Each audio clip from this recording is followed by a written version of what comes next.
I mean, because I just don't want you to forget all the special things you've I've been done. very fortunate. At 77 years old, Billy Crystal is no longer chasing applause. He is chasing something far rarer, the truth. For decades, the world laughed with him, they quoted his lines, they replayed his films, they celebrated his wit, his warmth, his timing. But behind the smiles, behind the iconic performances, there was a story he never fully told. A story about loss, about trust, about a creative bond that quietly shaped the man he became. People have asked him the same question for years. What was it really like working with Rob Reiner? Not the public answer, not the polite answer, not the version designed for interviews and award shows, but the real one. Now, with nothing left to prove and no image left to protect, Billy Crystal has finally decided to speak. Not with bitterness, not with scandal, but with honesty that only time allows. Because some truths don't explode. They settle, quietly, heavily, and forever change how you see a story you thought you already knew. And this truth was 77 years in the making. Before the fame, before the laughter, before the world knew his name, Billy Crystal was just a boy growing up in Manhattan, born William Edward Crystal on March 14, 1948, surrounded by sound.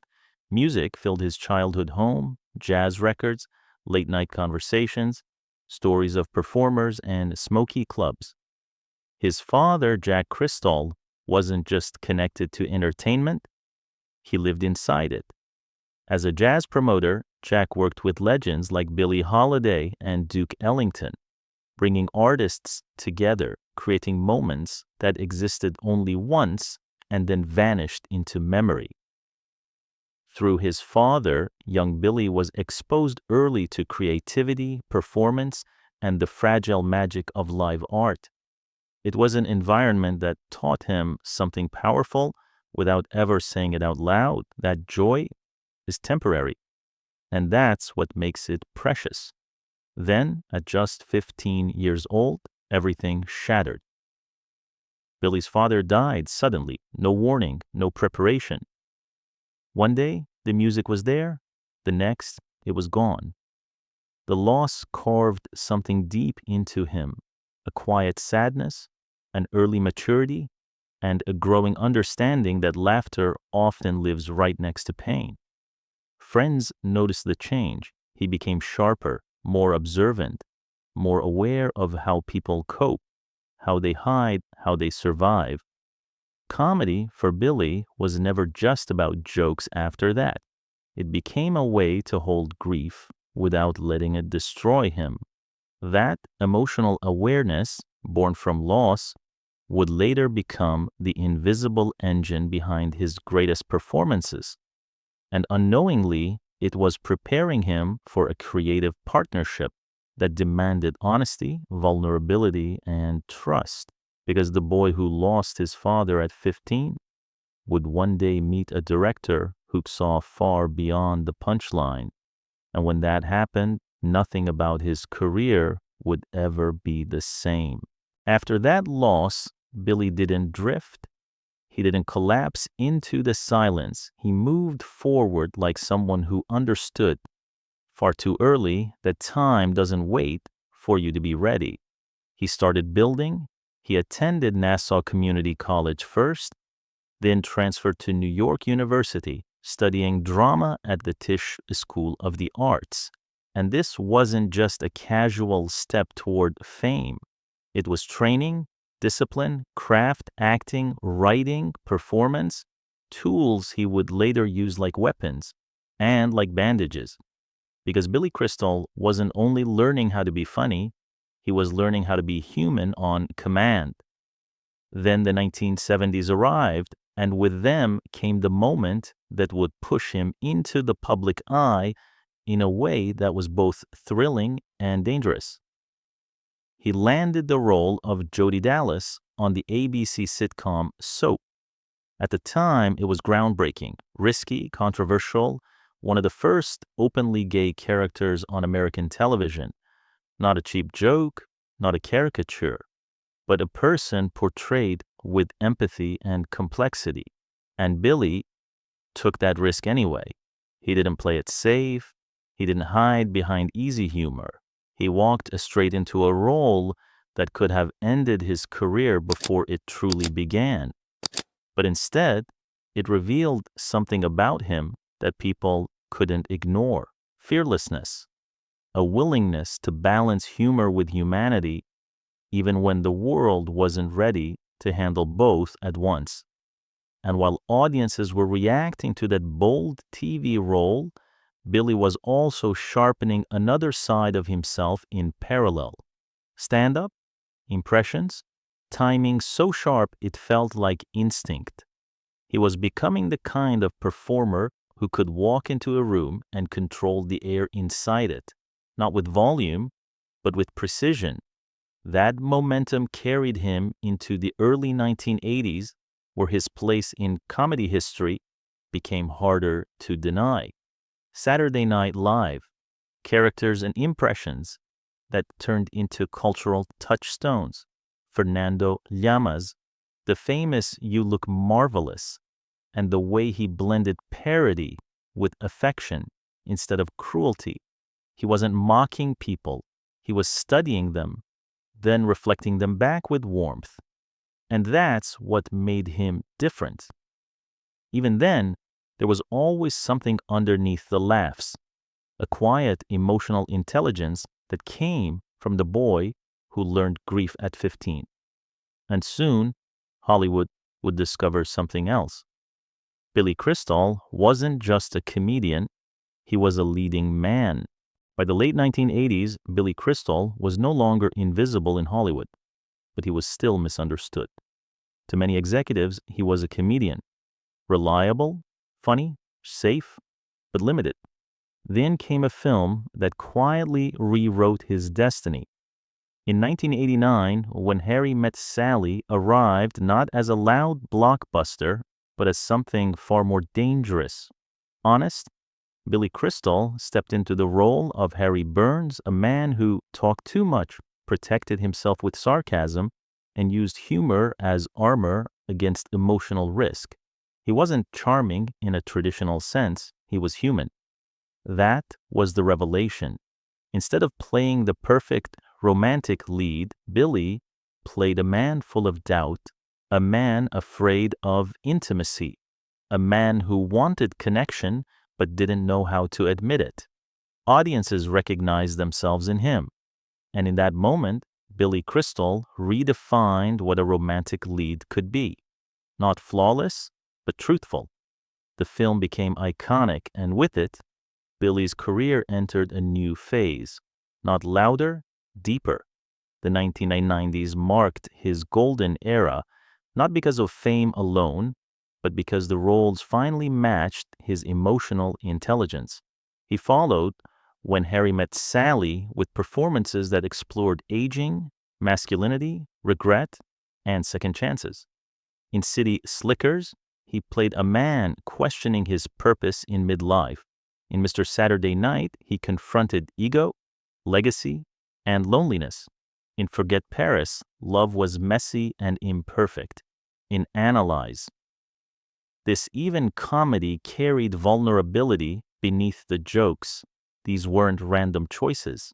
They were reflections. Billy wasn't chasing laughter anymore. He was chasing meaning. Then, without warning, he reinvented himself again.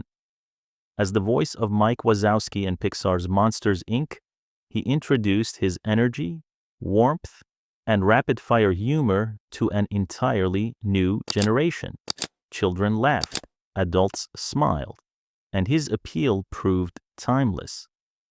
At the same time, Billy Crystal became inseparable from one of Hollywood's biggest nights, the Academy Awards. Hosting the Oscars 9 times, he transformed the ceremony into a celebration instead of a battlefield. His monologues were playful, musical, and affectionate. He teased Hollywood without tearing it down. He reminded the industry how to laugh at itself. Yet through all this success, all the applause, one truth remained constant. Billy Crystal was, above all else, a storyteller, and the place where his stories became most honest wasn't always on film, it was on stage. For someone the world had labeled a comedian, there was always something deeper in Billy Crystal, because the longer he stayed in this spotlight, the more obvious it became. He didn't just want to make people laugh, he wanted to make them feel seen. And that desire kept pulling him back to one place where you can't hide behind edits, camera angles, or studio polish: the stage. Again and again, Billy returned to live performance, because that's where the truth has nowhere to run. And eventually, he did something that shocked people who thought they already understood him. He made it personal. His one-man shows on Broadway became something more than entertainment. They became reflection, they became memory, they became confession. In particular, one performance revealed a side of Billy Crystal that felt almost too intimate to witness. 700 Sundays, it wasn't just a show. It was a man walking back through his own life step by step, holding family, love, loss, and time in his hands like fragile glass. It was where the laughter didn't erase pain, it lived beside it. And audiences felt that difference immediately, because when Billy spoke about family, it didn't sound like a script. It sounded like someone finally telling the parts of the story he'd carried quietly for decades. It proved something important. His greatest strength wasn't only timing, it was emotional honesty. Then, years later, when people assumed his biggest chapters were behind him, Billy did it again. In 2022, he returned to Broadway with Mr. Saturday Night, this time not as a nostalgic revisit, but as a bold, late-career triumph. And it wasn't easy. He didn't just star in it, he wrote it too. A dual challenge that demanded everything he had left, because writing your own story for the stage means you can't pretend you're someone else. You have to stand in front of strangers and admit who you are, and that's exactly what he did. The production became a celebration of a lifetime in comedy and performance, blending laughter with reflection and earning him major recognition, including prestigious Tony Award nominations for both acting and writing. It was a rare kind of honor, not because it was flashy, but because it proved he was still evolving, still creating, still capable of surprising people who assumed they already knew the full story. And beyond the footlights, another side of his voice began living on the page. Over the years, Billy authored 5 books that carried the same signature mixture of warmth, humor, and insight. Most notably, his memoir, Still Foolin' Him, in 2013, offered an intimate look at the man behind the laughs, honest, generous, and unmistakably human. Together, the Broadway triumph and the literary legacy painted a clear picture. Billy Crystal wasn't slowing down, he was refining. And while his career kept expanding, his personal life stayed anchored in something rare for Hollywood: stability, a quiet devotion that lasted long enough to become its own kind of miracle. For all the noise of Hollywood, Billy Crystal built something remarkably quiet. While careers rose and collapsed around him, his personal life followed a very different script. On June 4th, 1970, long before awards, box offices, or red carpets, Billy married his high school sweetheart, Janice Goldfinger. There was no spotlight, no fame, no guarantees, just two people choosing each other before the world began watching. In an industry where long marriages are often treated like myths, their relationship endured decade after decade, becoming one of Hollywood's most stable and quietly respected unions. Billy has often spoken about where that stability came from. his parents. He remembered them not as perfect, but as visibly in love, a couple who genuinely enjoyed being together. That image stayed with him, and it became the blueprint for his own marriage. To Billy, love was never a grand performance. It was something practiced daily through companionship, humor, patience, and shared resilience.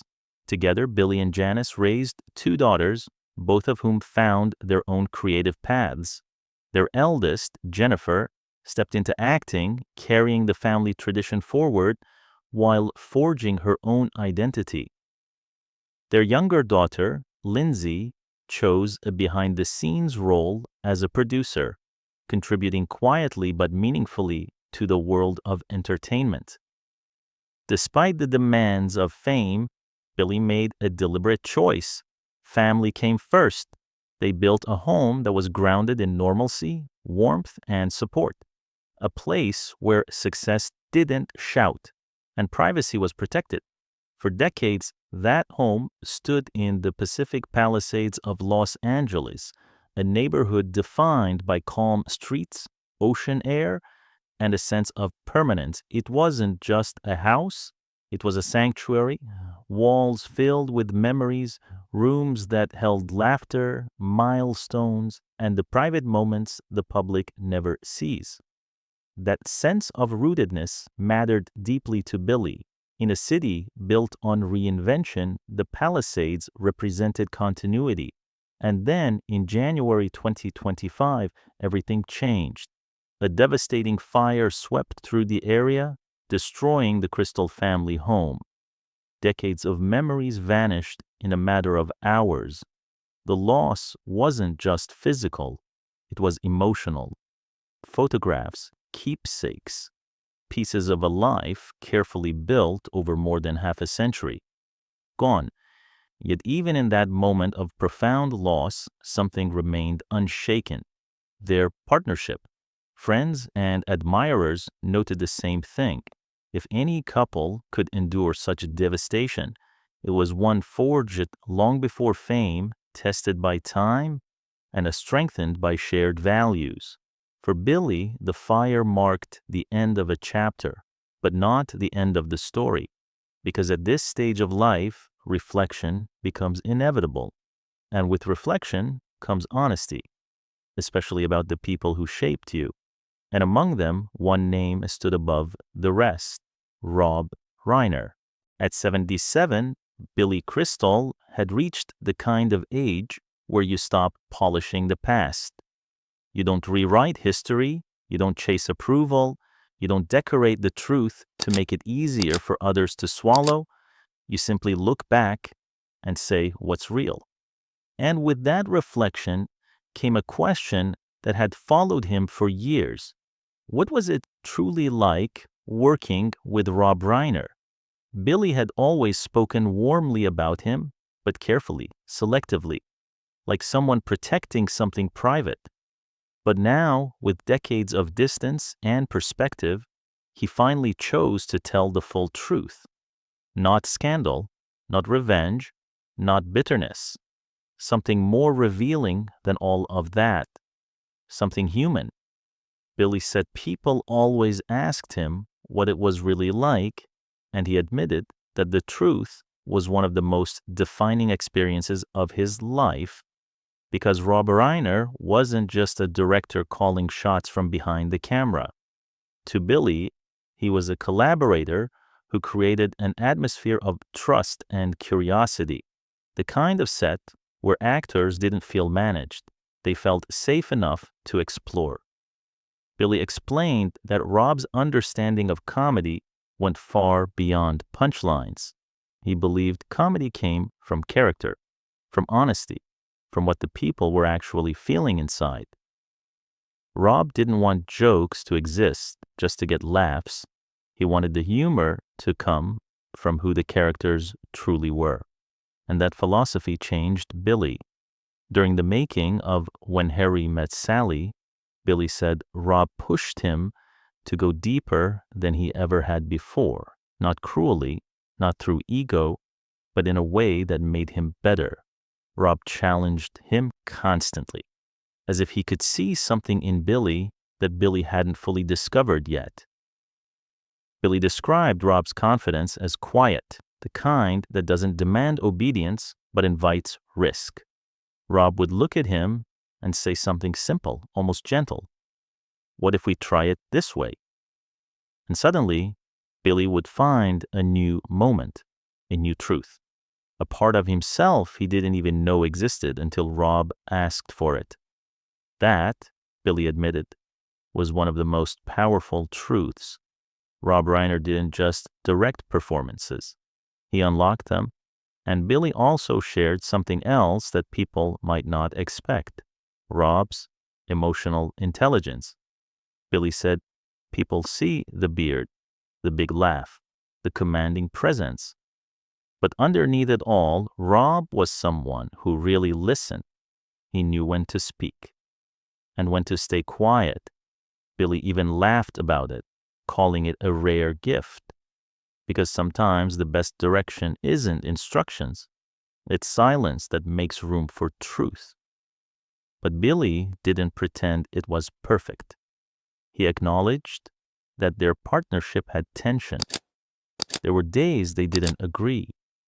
Days Billy wondered if it was going to work at all.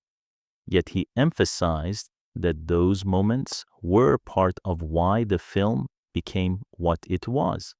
Because the friction wasn't personal. It was creative. They weren't fighting for themselves. They were fighting for the movie. Looking back, Billy saw those disagreements as proof of a respect. If Rob didn't care, he wouldn't push back. And if Billy didn't trust Rob, he wouldn't listen. And then came the deepest truth of all. Rob Reiner didn't just influence Billy's career. He influenced Billy's understanding of storytelling itself. Billy said, Rob taught him that comedy could be romantic, philosophical, even painful, that it didn't have to be loud to be funny. Sometimes it just had to be true. And that lesson changed everything because it helped Billy transition from being known primarily as a stand-up and comic performer to becoming a fully realized actor. Billy admitted Rob saw him in a way he didn't yet see himself. And now, with the clarity that only time can give, Billy spoke about Rob with quiet gratitude. He said he owed him a lot, not just for his career, for his confidence. And Billy believed their collaboration worked for one reason more than anything else: friendship, trust. He said they trusted each other, and that trust is why people still talk about those movies. Because audiences don't just remember the jokes, they remember the feeling, something real. At 77, Billy Crystal wasn't interested in rewriting the past. He wasn't trying to make headlines. He wasn't trying to create controversy. He was doing something far quieter and far braver. He was honoring the truth. Because when Billy finally spoke about Rob Reiner, it didn't sound like a man settling scores. It sounded like a man closing a circle. He admitted that with time, he could see the full shape of their connection.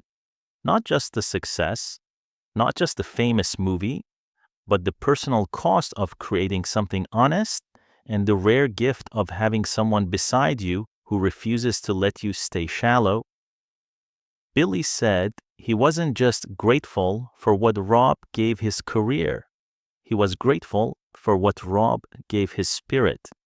For years, people had watched Billy Crystal make the world laugh and assumed that was the whole story. But Billy knew the deeper truth. Behind the best comedy is always something human, something tender, something slightly painful. And Rob understood that. Rob didn't demand that Billy be louder. He demanded that Billy be truer. And that was the difference. That's why those performances still resonate decades later, because they weren't just funny. They were honest. Billy said if you're lucky, you get to work with someone who changes you, not by flattering you, not by controlling you, but by believing in you so stubbornly that you're forced to rise to the person they already see. And then Billy delivered the kind of a line that doesn't feel like a quote. It feels like a confession. Rob changed me. And I'll always be thankful for that, because in the end, that was the truth Billy Crystal waited decades to say.